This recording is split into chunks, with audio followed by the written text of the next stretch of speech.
화요일의 명인들의 복귀 출발하도록 하겠습니다. 토마토의 김근우입니다. 자, 지난 한 주간 잘 보내셨습니까? 지난 한 주, 전 유독 지난 한 주가 좀 특별했던 것 같아요. 왜냐하면 여러 가지를 이야기 드릴 수 있겠습니다만 대표적인 한 가지가 이런 지점이었습니다.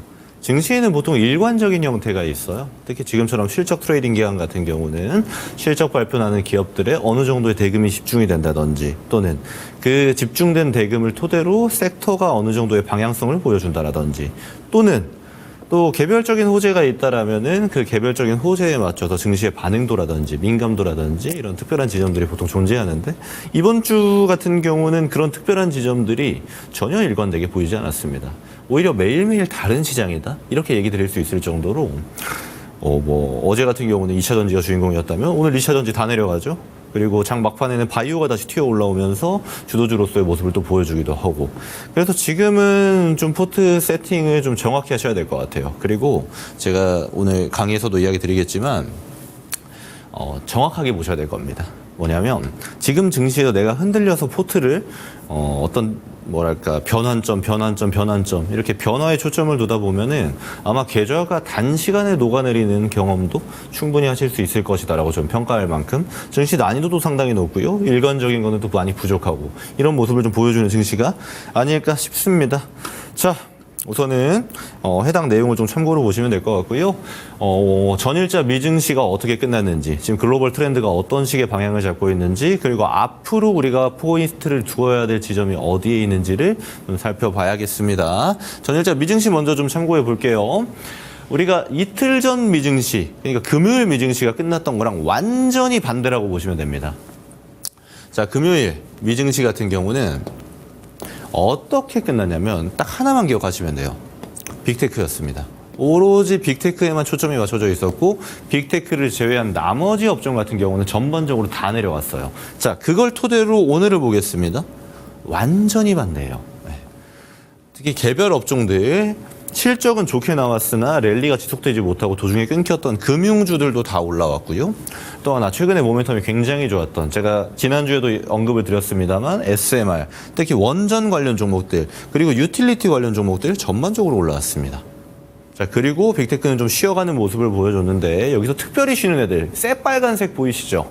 예를 들어 테슬라 그리고 TSMC, 엔비디아도 마찬가지로 좀 빠졌는데 이런 형태가 왜 이렇게 지속이 되었는지를 좀 살펴보겠습니다. 우선 첫 번째로 테슬라는 너무 많이 올라갔어요.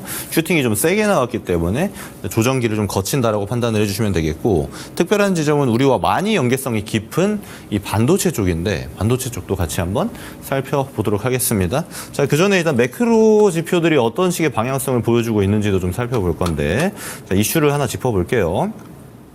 자, 이스라엘, 이란의 현재 어떤 방식으로 마찰이 진행되고 있는지, 마찰이 또 끝났는지, 방향성은 어떤지 얘기 드려보겠습니다. 자, 횟수가 적혀져 있죠. 여러 차례 서로 공방이 오갔습니다. 자, 근데 내용을 좀 같이 보면서 지도만 보게 돼도 많이 떨어져 있는 국가가 싸우고 있는데 이런 방향으로 보시면 돼요. 굉장히 디테일하게 많이 싸웠어요. 근데 마지막 단락.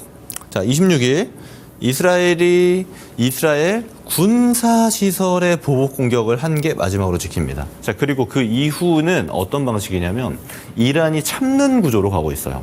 그리고 원래 스탠스도 제가 공개방송에서 이야기 드렸지만 이란은 이스라엘과의 마찰을 확장시키기를 원하지 않았습니다. 그렇다 보니까 헤즈볼라도 마찬가지 스탠스였고요. 그런데 이 형태에서 가장 핵심적인 단어는 이 군사시설입니다. 왜냐면요, 최근에 여러분 보셔서 아시겠지만 유가가 굉장히 튀었습니다. 근데 유가가 튀었던 원인은 뭐냐면 이스라엘과 이란의 마찰 속에서 가장 우려했던 지점, 중동발 리스크이기 때문에 유가가 지금 튀지 않아야 되거든요. 왜냐하면 미국이 주도하고 있는 통화정책, FOMC는 금리 인하기에 들어갔기 때문에 여기서 유가가 튀게 되면 물가 안정도의 변화가 발생할 수 있어요. 특히나 지금 대선이 얼마 남지 않은 미국이기 때문에 이스라엘한테 주문하죠. 국무장관을 보내서. 너네가 왜 이전에 이란이 이스라엘을 공격을 하고 마무리가 되었죠. 10월에. 그래서 이스라엘이 이란한테 보복을 해야 되는데 이 보복에 대한 조건을 군사시설로 국한해라라고 합니다. 왜냐하면 이스라엘이 공격하려는 형태는 이런 지점이었어요. 석유 관련 그리고 핵 관련 에너지 관련 시설을 폭격하겠다고 이야기했었거든요. 근데 이스라엘이 그 의견을 접어두고 미국의 의견에 동의를 한 겁니다. 그래서 군사시설에만 보복 공격을 했고 인명피해도 발생하긴 했습니다만 이를 토대로 해서 이란은 여기서 좀 종결하려는 스탠스를 좀 보여주고 있습니다. 그렇다 보니까 증시가 가장 많은 레벨에 걱정의 레벨이 좀 높았던 게 어떤 측면이었냐면 유가였어요. 보면은 이스라엘, 이란이 마찰이 발생하니까 쭉 빠지던 유가가 다시 한번 상승의 기조를 띄었거든요. 그리고 또 반등도 막 나오고요. 그러다가 이제 급락을 하고 지금 금리 인하의 스탠스에 포커스를 잘 맞춰주고 있다라는 겁니다. 자, 그럼 제가 유가 얘기하면 바로 나와야 되는 게 있죠. 그러면 그럼 유가의 안정화는 물가의 안정화가 진행이 되고 물가의 안정화가 된다라는 거는 국채 금리라든지 달러에 대한 이 달러 인덱스에 대한 변동성도 좀 줄어들 수 있겠구나 예측할 수 있는 바거든요. 자, 그렇게 가는지 좀 봐야 되는데 우선 우리가 알아야 되는 지점이 이겁니다. 트럼프라는 인물이에요. 왜냐하면 제가 최근에 제 김근우의 근본투자 유튜브 공개 방송에서도 짚어드렸지만 지금 트럼프가 좀 유리한 형국으로 가고 있죠. 특히 미국의 정치 구조상 아무래도 5대5 정도의 예측 결과가 나오면 보수를 대표하는 후보가 좀 승리했던 기업들이 굉장히 많죠. 사례가 굉장히 많기 때문에 지금 5대5가 점쳐지고 있어요. 특히 친민주당 언론에서도 5대5가 점쳐지고 있는 상황에서 트럼프가 좀 유리한 국면으로 들어가고 있다라고 제가 이 자리에서도 공개 방송에서도 코멘트를 드렸습니다. 근데 그렇다 보니까 지금 트럼프 트레이딩이 우리한테 좀 집중도가 굉장히 올라가고 있어요. 전 세계 증시 집중도가 올라가고 있는데 근데 어제 트럼프가 이런 얘기를 했습니다. 칩스법 흔든다. TSMC도 삼성도 초긴장. 자, 제가 방금 짚어드렸죠. TSMC가 급락을 했어요. 사실 TSMC 실적 보신 분 아시겠지만 영업이익률 자체가 미쳤습니다. 그래서 엔비디아를 필두로 한 이 밸류체인의 엄청난 수혜주인데 TSMC가 급락한 건 바로 이 칩스법을 건든다는 거예요. 칩스법은 여러분 간단하게 보시면 돼요. 미국에서 팔고 싶으면 미국에서 만들어라라는 법입니다. 그래서 지금 삼성전자도 미국에 들어가서 공장 짓고 돌리겠다고 하고 있고 TSMC 마찬가지입니다. 근데 그러면 뭘 주느냐? 세제 혜택을 주고 보조금 줄게 이 소리거든요. 칩스법이. IRA법 비슷하죠? 근데 중요한 건 뭐냐면 이거를 이제 뒤집어 보겠다라고 지금 트럼프가 이야기를 한 거예요. 물론 제가 IRA법 때도 이야기 드렸지만 이거 뒤집을 가능성은 별로 없습니다. 근데 이를 토대로 해서 지금 신고가 랠리가 나오고 있는 그리고 신고가에서 열심히 가고 있는 엔비디아를 필두로 한 반도체 기업들한테는 모멘텀이 좀 흔들릴 만한 단기적 이슈가 되는 거예요. 언제까지? 대선이 진행될 때까지입니다. 자, 근데 제가 이 얘기 왜 드리냐면 트럼프가 지금 유리한 형국이다 보니까 제가 유가 짚어드린 거랑 반대로 가는 애들이 있어요. 뭐냐면 10년물 국채금리입니다. 튀죠. 제가 지난주에도 짚어드렸는데 이 레벨 유지하기가 쉽지가 않아요. 게다가 지금 4.3이면은 증시의 영향도가 깊어지는 수치입니다. 그 말은 이 국채금리 수익률의 리스크를 토대로 증시가 좀 불안해할 수 있다는 거고 이 불확실성으로 작용할 수 있다는 거예요. 근데 다 와갑니다.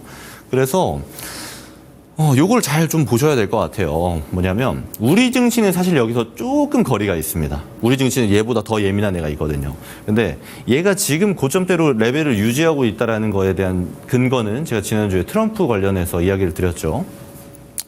그래서 이 트럼프 관련해서 얘가 이 레벨 유지할 수 있을 것인가? 왜냐면요. 여기에 따라서 우리가 포지션이 좀 갈리게 될 겁니다. 근데 제가 어떻게 이야기 드렸죠? 내려갈 가능성이 높다.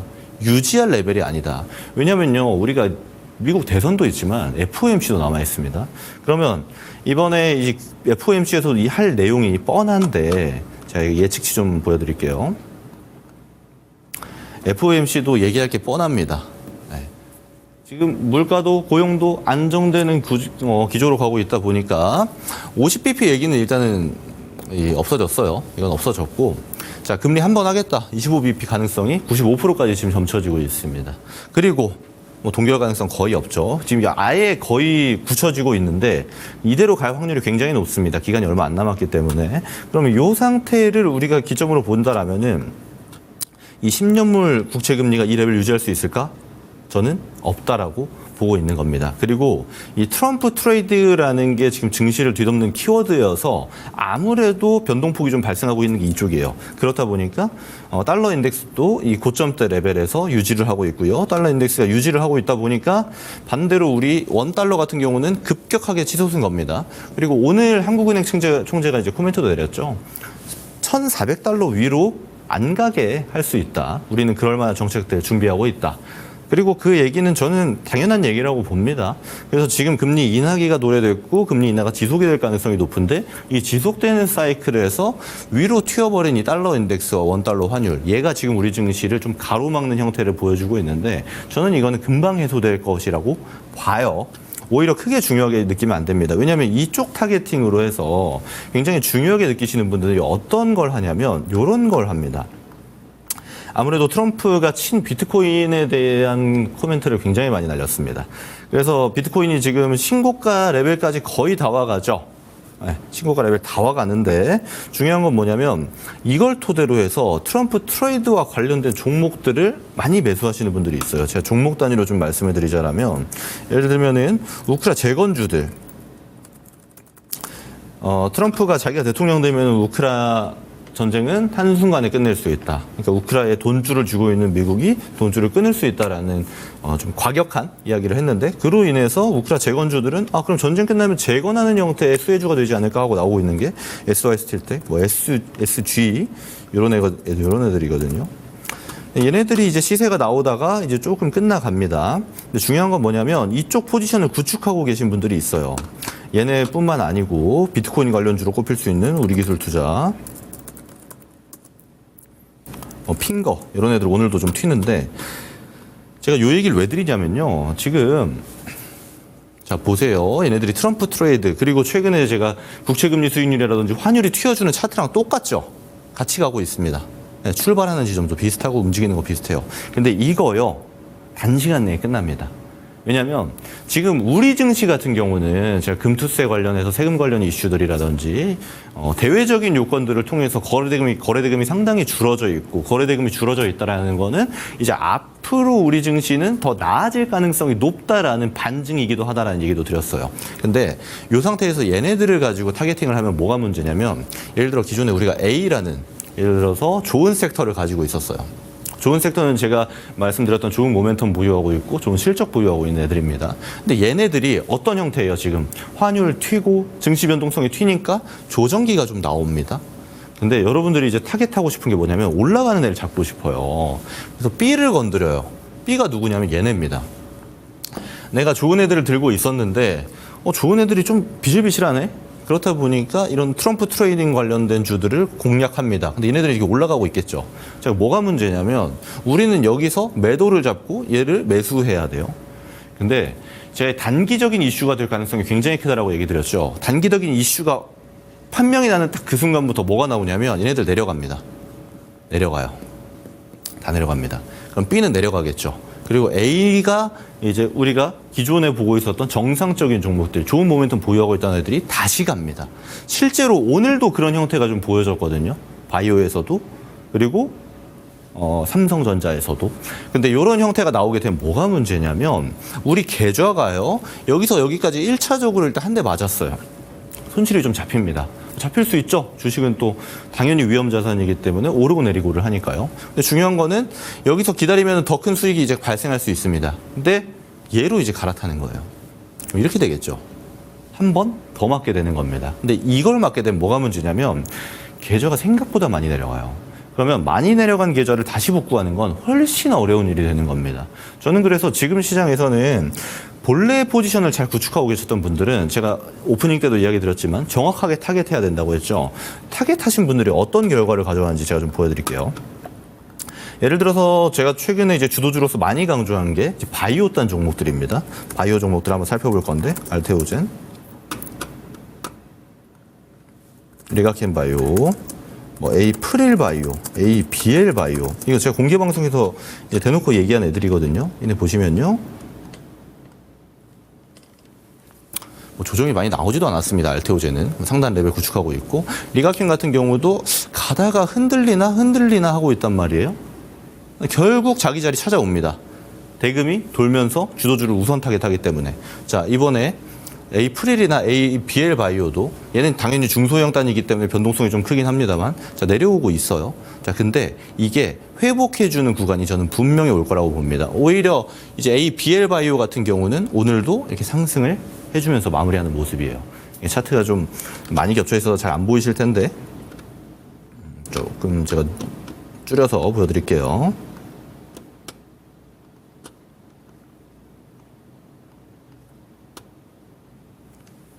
이런 형태라고 보시면 됩니다. 좀 기다렸더니 오히려 주도주 영역은 다시 금방 올라오는구나를 오늘 느꼈던 거예요. 자, 이렇게 제가 이게 근데 몇 거래일이 안 되기 때문에 이것만 가지고 큰 공감이 가시지 않겠지만 얘가 이제 지나잖아요. 몇 거래일 지나면 어떤 형태가 되냐면 크게 움직입니다. 지속성이 붙어요. 그래서 주요 종목들 주도주를 세팅하고 계신 분들은 제가 단편적으로 말씀드리긴 했습니다만 잘 기다리는 영역도 지금은 또 필요한 영역이기도 하다라고 저는 보고 있습니다. 증시가 많이 불안해하니까요. 자, 이렇게 말씀드릴 수 있는 거는 이번에도 거래 대금을 좀 보면서 얘기 드릴 건데 자, 보세요. 제가 10조를 기준으로 해서 10조까지 포함해서 증시가 약할 때는 10조 이하에 구축되는 경우가 많다고 말씀드렸는데 계속 그러고 있단 말이에요. 근데 이 형태 속에서도 순환매가 나오긴 나옵니다만 증시가 좀 비실비실하죠. 근데 얘가 끝나는 순간이 도래됩니다. 곧 도래돼요. 그러면 그 도래가 됐을 때 대금이 다시 붙어주고 주도 종목들이 쏘기 시작할 때 그때가 우리는 지금 약간 뭐랄까 증시가 비실비실할 때 좀 기다리느라고 엉덩이 아픈 때이긴 합니다만 결국 수확하는 순간이 오게 된다라는 거거든요. 저는 그렇게 판단을 합니다. 그래서 증시 레벨도 지금 코스피 같은 경우는 2,600 왔다 갔다 하고 있고 코스닥 같은 경우는 730, 740 왔다 갔다 하고 있거든요. 이 숫자를 앞으로 못 볼 수 있는 숫자다라고 저는 개인적으로 보고 있습니다. 그래서 잘 세팅해 놓는 거 그리고 잘 세팅해 놓고 증시가 흔들린다고 해서 포지션이 흔들려서는 안 된다는 거 이런 지점을 좀 참고하셨으면 좋겠어요. 자, 넘어가겠습니다. 그래서 제가 비트코인 얘기하는 거고요. 그리고 비트코인 관련주를 투자하고 싶다라면 전 개인적으로 그냥 비트코인을 사는 게 좀 나아 보입니다. 자, 넘어가겠습니다. 그래서 우리가 앞으로 봐야 되는 지점들이 있는데 자, 이번 주 당장 내일이에요. 내일 우리 시간으로 새벽 5시 반 정도 되면은 이제 알파벳, 구글의 모 회사죠. 알파벳 실적 발표가 발표될 거고 그 이후 연속으로 MS, 메타, 애플, 아마존 이렇게 발표가 될 건데 예를 들어서 이 세 가지 기업은 우리가 좀 집중해서 좀 봐야 됩니다. 알파벳, 마이크로소프트, 아마존. 왜냐하면 제가 이 자리에서도 이야기 드렸지만 AI 거품론이 아직도 거치진 않았다고 말씀드렸어요. 엔비디아를 제외하고 AI로 돈 벌고 있는 회사가 많이 없다. 근데 얘네들 제가 별표 친 애들 같은 경우는 뭐가 있죠? 클라우드가 있어요. 그것도 클라우드 점유율이 매우 높은 애들입니다. 이 클라우드는 데이터 센터의 대표적인 비즈니스 모델이에요. 그래서 이 클라우드 실적을 토대로 아무래도 이 빅테크 실적 발표의 향방이 갈라질 가능성이 매우 높습니다. 그래서 얘네 이 날짜에 맞춰서 아무래도 뉴욕 증시 또한 변동성이 어디 방향으로 갈지 잡힐 가능성이 높기 때문에 얘네들 주요 키워드는 클라우드를 통해서 꼭 살펴봐야 되는 지점이다라고 얘기를 좀 드리고요. 여기서도 찬스가 많이 나올 겁니다. 이쪽도 세팅을 해보시면 참 좋을 것 같은데 오늘은 얘 얘기를 해야 돼서 좀 제가 생략을 하도록 하고요. 자, 이거 제가 지난주에도 말씀드렸습니다. 뭐였냐면 자, SMR이 지금 글로벌에서 굉장히 좋은 모멘텀으로 활용되고 있어요. SMR은 제가 여러 차례 강조드렸지만 당장에 상용화되는 원전이 아닙니다. 소형 모듈 원전이에요.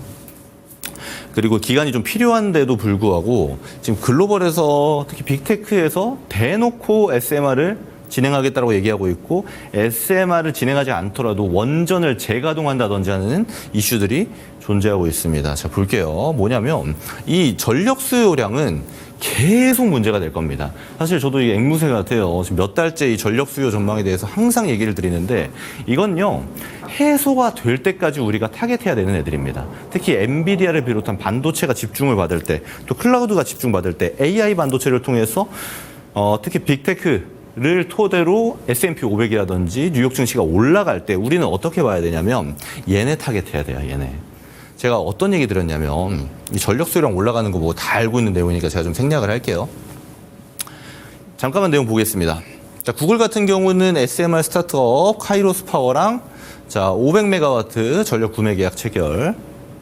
직접 B2B로 진행하는 겁니다. 가운데 국가 안 껴있어요. 아마존 같은 경우는 탈렌 에너지 데이터 센터 인수했죠. 그리고 원전도 같이 들어가는 겁니다. 자, 마이크로소프트, 콘스텔레이션 에너지와 20년간 전력 공급 계약 체결. 참고로 이거 같은 경우는 멈춰있는 원전 돌리는 겁니다. 제가 왜 계속 요 얘기 드리는지 잘 보세요. 오픈 AI. 오픈 AI는 제가 공개 방송에서 얘기 드렸지만 이 데이터 센터 향해서 엔비디아한테 제일 큰 고객이에요. 근데 오픈 AI의 샘 올트먼이 CEO죠. 핵융합 스타트업 오클로 SMR 개발 참여. 참고로 오클로라는 기업은 SMR 스타트업인데 샘 올트먼이 직접 투자합니다. 자, 이 말을 들으면 바로 번뜩이는 아이디어가 나와야 되는 게 여기 나오는 콘스텔레이션 에너지라든지 오클로라는 기업 있죠. 얘네들 뭐 추가로 많습니다. 원전 관련 기업들 다 신고가예요. 다 신고가입니다. 그리고 우라늄 관련 기업들, 우라늄 ETF 다 신고가입니다. 지금 뉴욕 증시에서 전반적으로 주도주의 영역으로 활용하고 있는 애들이에요. 어디랑 맞물려서? 빅테크랑 맞물려서. 자, 근데 중요한 거는 제가 요 얘기는 뭐 많이 얘기 드린 얘기인데 국내에서 수혜주는 이제 정해져 있다라는 거예요. 자, 전력 부족 사태에 대해서 그럼 뭐가 들어가야 되느냐? 당연히 전력 인프라 들어가야겠죠. 자, 이쪽은 지난주에도 말씀드렸는데 계속 유효합니다. 자, HD, 현대일렉트릭.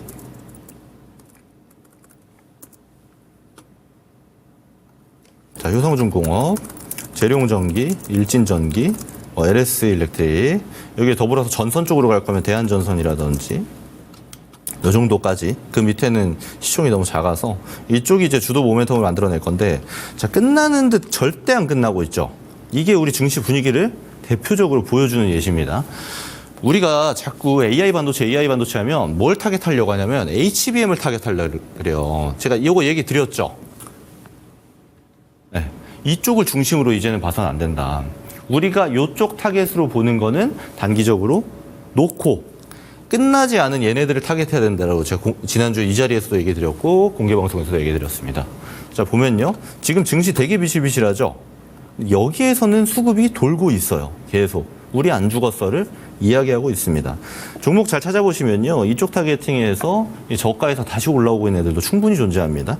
제가 힌트는 이 정도만 좀 드리도록 하고요. 여기에 끝난 게 아니고 제가 SMR 얘기를 드렸잖아요. 얘네들이 글로벌에서는 계속 신고가 행진 중이라고. 그럼 우린 타겟할 수 있는 게 당연히 좋은 애들이 있죠. 원전, 그리고 원전 기자재 하는 애들이 있잖아요. 자주 보겠습니다. 한전 기술부터 출발해서 팀코리아 내용인 한전 KPS, 한전 산업. 이쪽이 지금 한전 쪽으로 해서 주도를 하고 있죠. 여기에 더불어서 이제 원자로 깔 수 있는 두산 에너빌리티. 거기에 기자재로 들어간다면 우진 엔텍, G2파워. 이 정도만 좀 보겠습니다. 물론 G2파워는 다른 재료가 좀 껴있긴 한데 이야기 드리고 잘 올라오죠. 이쪽 챙기신 분들은 저는 지금 굉장히 잘하고 계신 분들이라고 봐요. 지금 모멘텀이 되게 좋고 그리고 글로벌이 가고 있고 글로벌을 추종하고 있는 우리 증시 입장에서는 저는 안 볼 이유가 별로 없다라고 판단을 하고 있습니다. 그래서 지금 모멘텀대로 잘 가고 있고 그리고 쉽게 끝나지 않을 가능성도 있습니다. 쉽게 끝나지 않을 가능성이 있기 때문에 본인이 타겟하는 대로 좀 보셔야 될 거예요. 예를 들어서 나는 큰 변동성 좋아해요. 그러니까 트레이딩 뷰로에서 뭐 오늘 아침에 사가지고 오후에 팔고 싶다. 또는 종가 베팅 들어가서 다음날 오전에 팔고 싶다. 이러면 뭐 소형주 보시면 되는 거죠. 소형주 딱 모시면 되는 거고 저는 그게 아니고 좀 끌고 가고 싶어요 하면 한전이라든지 두산 에너빌리티 쪽을 타겟하면 되는 거고 이쪽은 저는 계속 살아있는 영역으로 두셔야 된다고 봅니다. 그리고 또 하나 중요한 게 지금은 개인 투자자가 많이 껴있는 업종들 같은 경우는 반도체라든지 2차전지 같은 경우는 힘쓰기가 쉽지 않아요. 제가 지난주에도 얘기 드렸고 그리고 어제자로 2차전지가 튀고 있는데 올라가고 있는데도 제가 코멘트를 드렸던 게 상단이 좀 정해져 있는 그러니까 막혀있는 상승일 가능성이 상당히 높다라고 얘기 드렸고 실제로 오늘 바로 조정이 나오죠. 그만큼 개인 투자자가 좀 많이 안 껴있는 업종, 기관 트레이딩 업종이 상당히 좋은데 지금 상태에서는 그것도 좀 참고해서 보실 수 있겠습니다.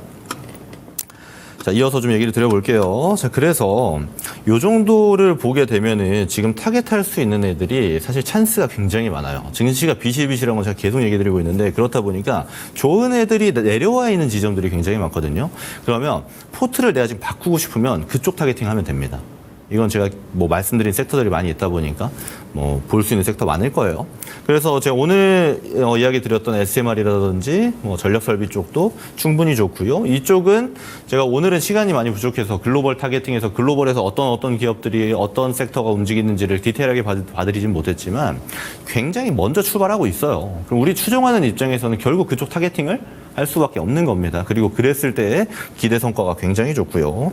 자, 추가로 제가 많이 말씀드린 바이오에서 추가로 하나만 더 얘기 드릴 건데, 진펜트라입니다. 셀트리온의 진펜트라 같은 경우는, 오늘자 나온 뉴스예요. PBM 모두 뚫었다. 90% 판로 확보. 자, 여기 보면은 많은 분들이 이제 바이오는 용어가 좀 약어도 많고 영어도 많다 보니까 어렵게 느끼시는 분 많은데 쉽습니다. 이거 PBM은 이제 보험 등재한다고 보시면 돼요.